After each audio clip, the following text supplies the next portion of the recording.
কি রে বন্ধু, তুই এত দামি রেস্টুরেন্টে আইসত, আইয়া তুই আবার এত কিছু অর্ডার দিছত, এটির দাম তো বেটা 2 থেকে 3,000 টাকা হইব। তোর কাছে কি এত টাকা আছে? হ, টাকা তো আছে, এই যে দেখ।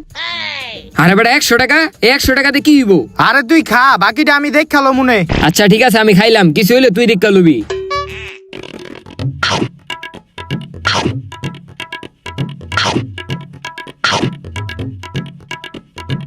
ওই বেটা খাওয়া শেষ, তুই গিয়া বিলটা দিয়ে আগা। হ হ দিতাছি।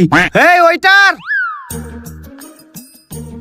কয় টাকা বিল হইছে? স্যার 2000 টাকা হইছে। কি এতটুকু খাওয়ানোর ভিতরে কি 2000 টাকা বিল হয়? এ তোমার ম্যানেজারকে, ম্যানেজারে ডাক দাও। ম্যানেজার স্যার আপনার ডাকে। কি হয়েছে মারুফ স্যার, আপনাদের কোনো সমস্যা? সমস্যা? দাঁড়া। Hello police. আয় ম্যানেজার গাদ দাস, ম্যানেজার গাদ দাস, একদম বেরা তুমি একদম। তখন এখন জেলের ভাত খাওয়ামু। স্যার আঙ্গ জেলখানা লয়ে কি করবেন? হ, আমিও চিন্তা করতেছি তখন জেলে নিয়ে আমি কি করুম। স্যার চা পানির টাকা লয়ে আঙ্গ ছাইড়া দেন। চা পানির টাকা? আচ্ছা দে। এলন স্যার 100 টাকা। যা, এইবারের মতন তোকে ছেড়ে দিলাম, পরের বার কিন্তু আর ছাড়ুম না। আচ্ছা স্যার, ওই আয়। কইছিলাম না বেটা 100 টাকা দিয়ে কাম হয়ে যাবো গা, কাম হইছে না?